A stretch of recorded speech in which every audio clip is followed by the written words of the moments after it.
Bem-vindo, bem-vinda, peregrino, peregrina.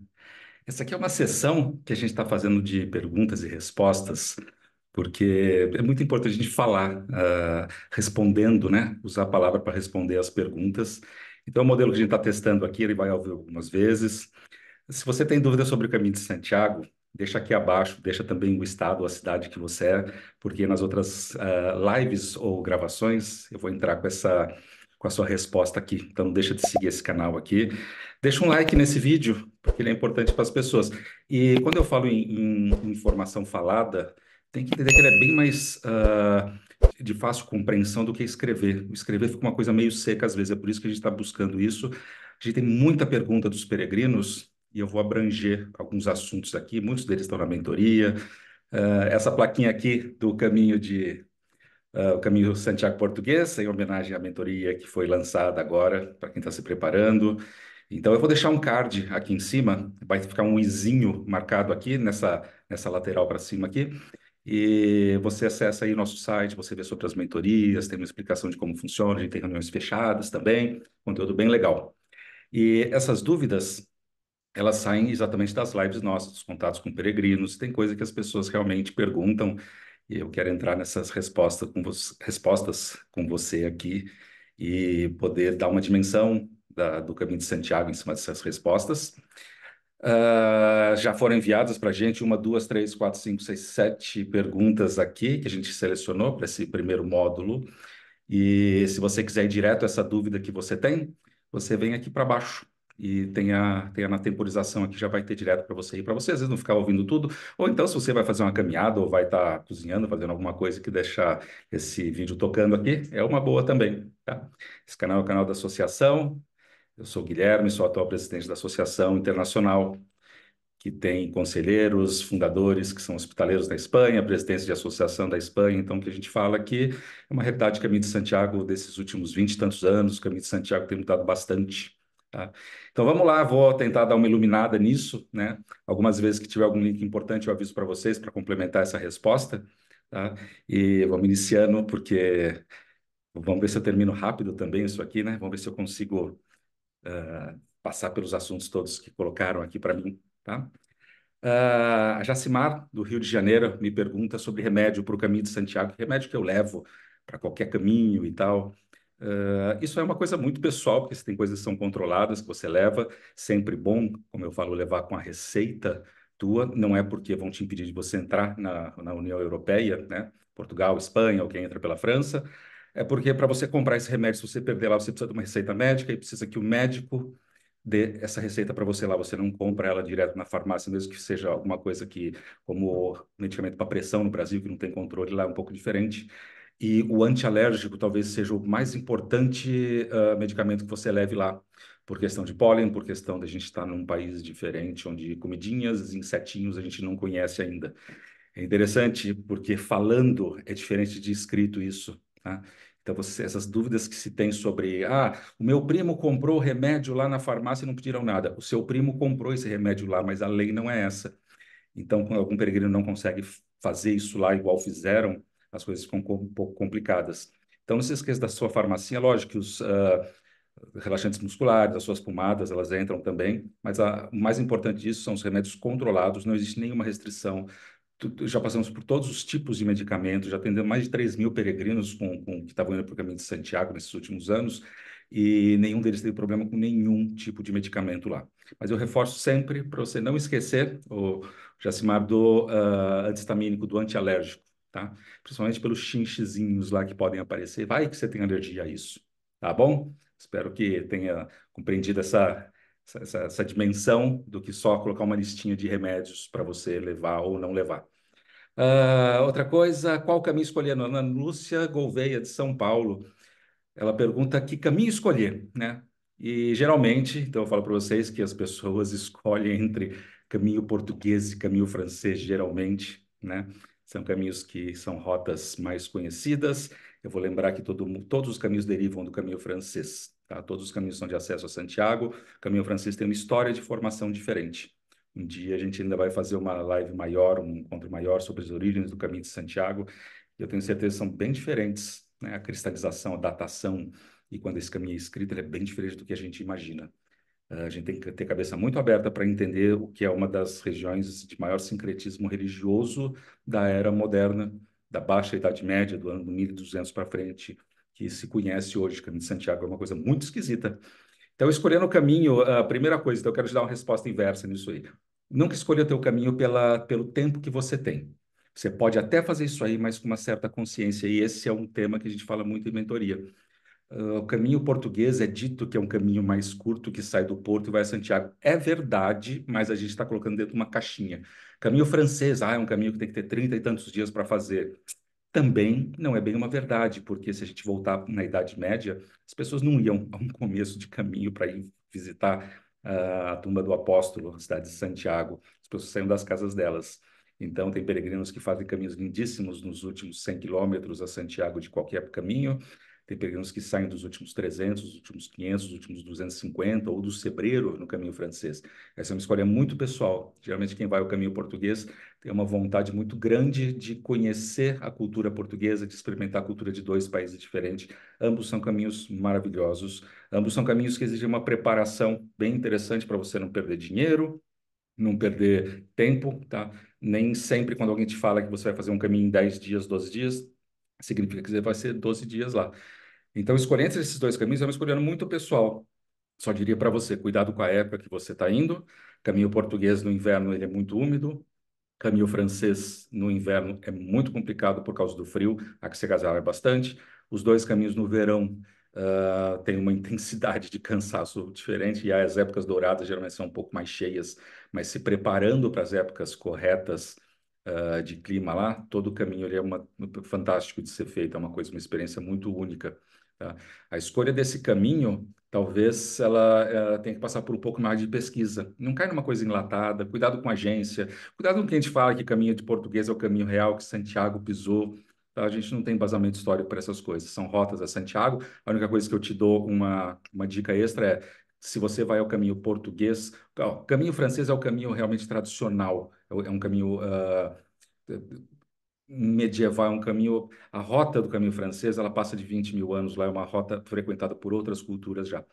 Quando você fala em caminho português, você tem que ter cuidado somente nessa escolha para você não estar entrando lá numa época onde o caminho está um pouco mais cheio e eu te tiraria a ideia do caminho da costa. O caminho da costa é um caminho turístico que está surgindo agora e esse caminho, ele não tem uma tradição de rota de caminho de Santiago, tá? No inverno é uma rota muito complicada, no verão anda muito cheio. Então tem que entender que, como associação, a gente fala das rotas mais tradicionais. Então, escolha pelo caminho central português ou pelo caminho francês, saindo de onde sair, estar no caminho de Santiago é uma experiência muito única, tá? Cuidado para não escolher na caixinha do tempo somente, tá bom? Melhor época, José Reinaldo, Santa Catarina. Zé Reinaldo, ó, intimidade. Ah, é complicado falar em melhor época, você precisa se conhecer, você precisa saber o que o teu físico pede. Eu conheço pessoas do norte do Brasil, do norte e nordeste do Brasil, que não se dão com o frio. Então, um caminho de abril e maio é muito frio para essas pessoas, o caminho de outubro e novembro é muito frio para essas pessoas. Então, tem que se conhecer um pouco. É sabido que as épocas douradas de Caminho de Santiago são a primavera e o outono. Porém, a gente teve uma primavera bem mais fria em 2024. A gente está agora em 1º de junho e a coisa foi um pouco complicada lá. Esse mês de maio foi bem frio, teve muita intempérie lá para peregrinos. Então, a melhor época, você poderia colocar entre essas duas coisas, entre o mês de maio e o mês de outubro, eu sempre chutaria assim para essas distâncias, para maio e para outubro, né? Junho é um caminho gostoso também para ambos os caminhos. Lembrar que essa história de maio você tem que ter reservas lá, porque a coisa está um pouco mais cheia lá, tá? Então as épocas são diversas. A gente poderia passar aqui pelo menos 1h30 falando sobre as épocas, explicando o clima delas.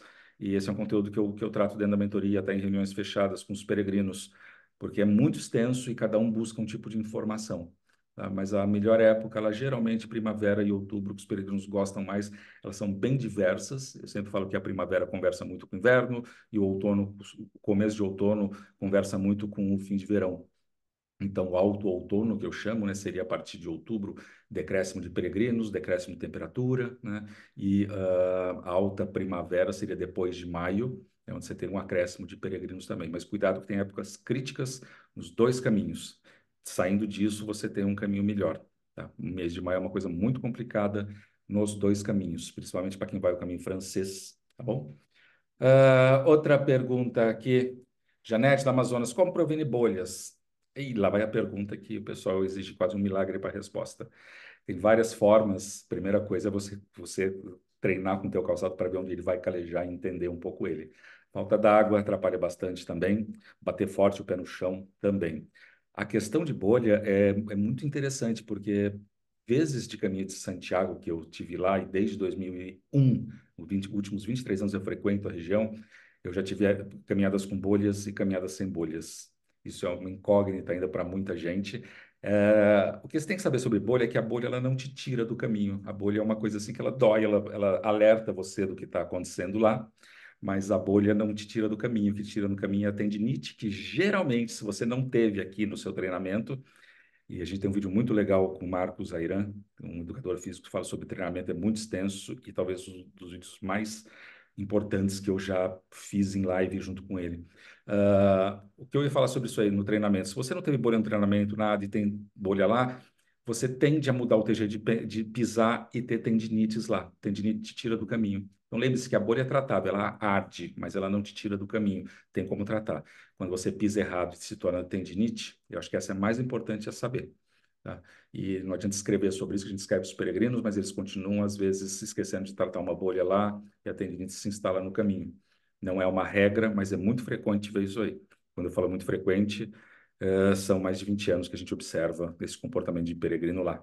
Tá bom? Ricardo Pouti, Rio de Janeiro, tem como fazer um misto de bike? Isso é um pouco mais possível e um pouco mais comum no caminho francês.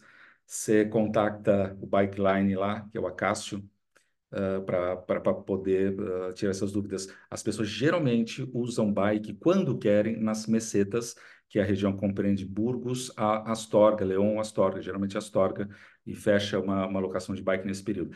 A questão da bike é que você precisa saber pedalar. Tá? Se você não é biker, tem um grupo de bike nosso também, está lá no site. Como eu falei, tem um cardzinho aqui em cima que você acessa o site para saber das atualizações que tem. Ela tem grupo de bike, grupo do caminho português, grupo do caminho francês. Então, o que acontece? As pessoas pensam que bike é uma coisa que ajuda muito no caminho, mas andar de bike, pedalar no caminho é mais duro do que caminhar, tá? Você tem uma constante força nas pernas. Não foi uma nem duas pessoas que tinham um preparo muito grande e resolveram fazer de bike e a coisa desandava um pouquinho lá. Desde dores, né? Dor na bunda mesmo, de ficar sentado na bike e o pé não deixa de estar tracionando. É diferente.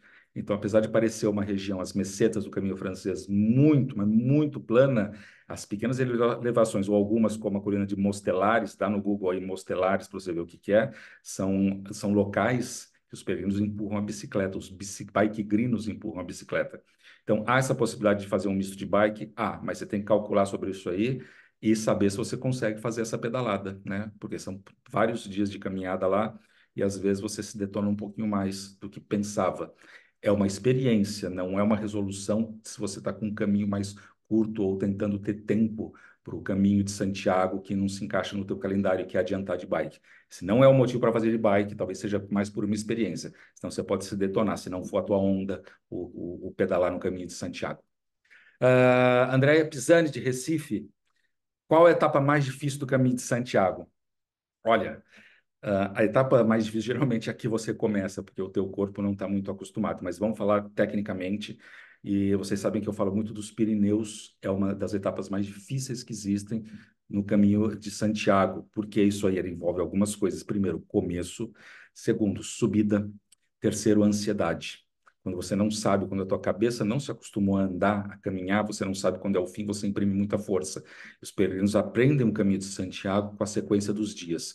E outra coisa, peregrino não ouve quando a gente da associação fala e quando o Acácio, que é presidente da associação Passo a Passo lá da Espanha, fala, evita, parece uma coisa de peregrino moderno, né? Mas evita essa coisa de você querer carregar uma mochila pesada no primeiro dia, tá?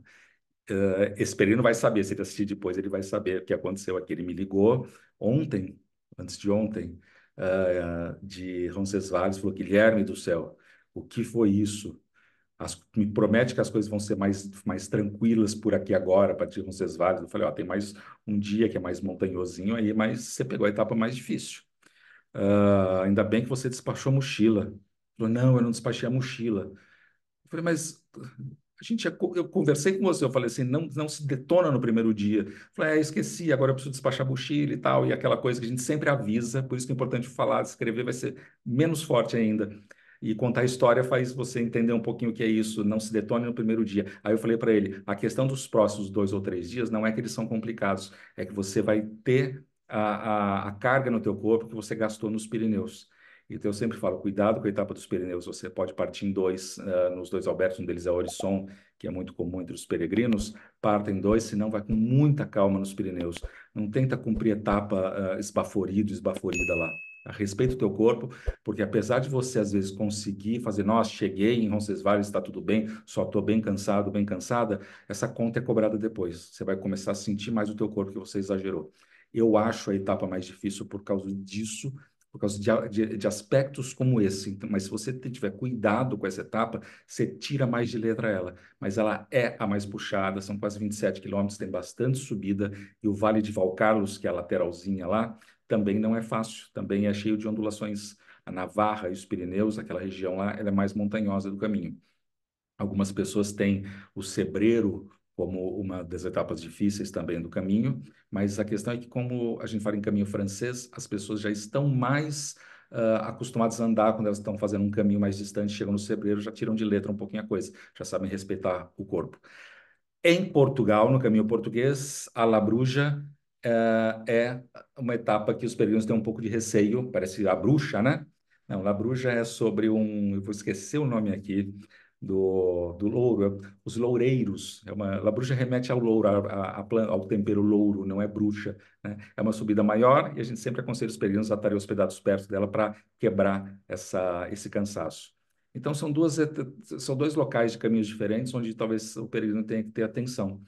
Fora isso aí, os caminhos longos, eles treinam o nosso corpo, mas também cansam o nosso físico e nossa cabeça. E, às vezes, caminhos muito monótonos, como nas mesetas, fazem a gente pensar, a gente não está acostumado a ficar com a gente mesmo lá, eles acabam sendo difíceis na cabeça das pessoas. É um outro aspecto do caminho de Santiago. Tá? Essas dúvidas aqui que as pessoas mandam, eu quero ir tirando elas para a gente deixar aqui como um comentário, né, e colocar o índice abaixo.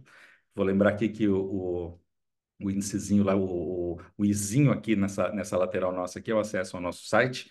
Esses assuntos eu trato com muito mais profundidade dentro de mentoria. Dá uma olhadinha no site lá. Ela é acompanhada por nós mesmos da associação, comigo pessoalmente, em reuniões de tira dúvidas que são fechadas, mas é um conteúdo para preparação para Caminho de Santiago, que realmente tem sido muito aproveitado pelos peregrinos.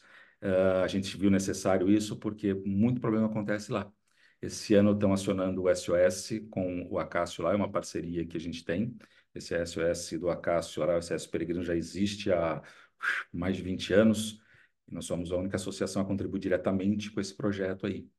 Então, a gente está acompanhando acidentes que acontecem lá, tudo resolvido de forma muito tranquila, suporte em acionamento de seguro, tudo isso lá. É como se fosse um amigo dentro do caminho de Santiago. Isso dá uma tranquilidade para a gente muito grande para falar com os peregrinos aqui, para dizer que ninguém está sozinho no caminho de Santiago. Existe uma rede de apoio lá, tá? Então, essas, na verdade, foram 6 perguntas e respostas aqui. Se você tem alguma dúvida, deixa aqui abaixo, que no próximo encontro, na próxima gravação, eu vou respondendo e coloco no índice também aqui, tá? E deixa o teu nome também, teu estado ou tua cidade, tá? Para a gente acompanhar. Quando for em live, eu vou também usar essas respostas daqui para a live lá, porque às vezes as perguntas que chegam lá, tem coisas que a gente precisa de atualização da Espanha direto, atualização de Portugal para responder.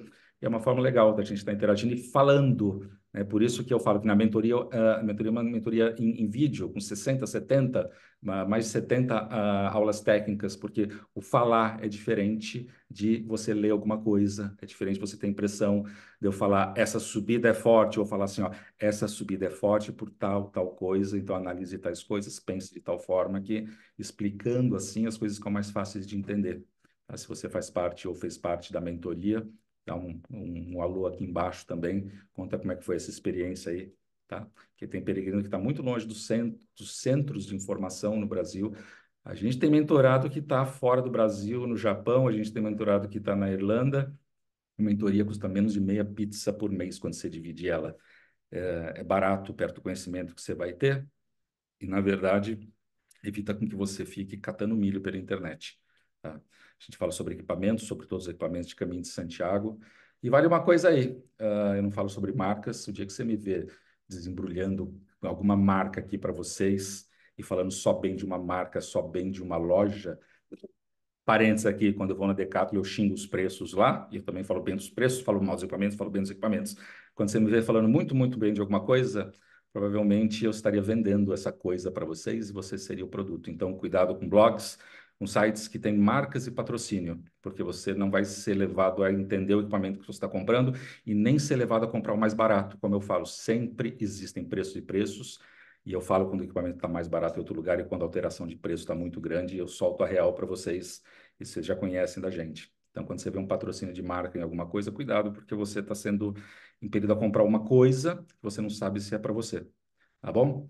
Então, eu fico por aqui. Foi legal compartilhar essas perguntas aqui desses peregrinos que acompanham a gente. E deixa as suas dúvidas abaixo aqui para entrar no próximo bate-volta de perguntas aqui, perguntas e respostas para os peregrinos. Um abraço, até a próxima, gente.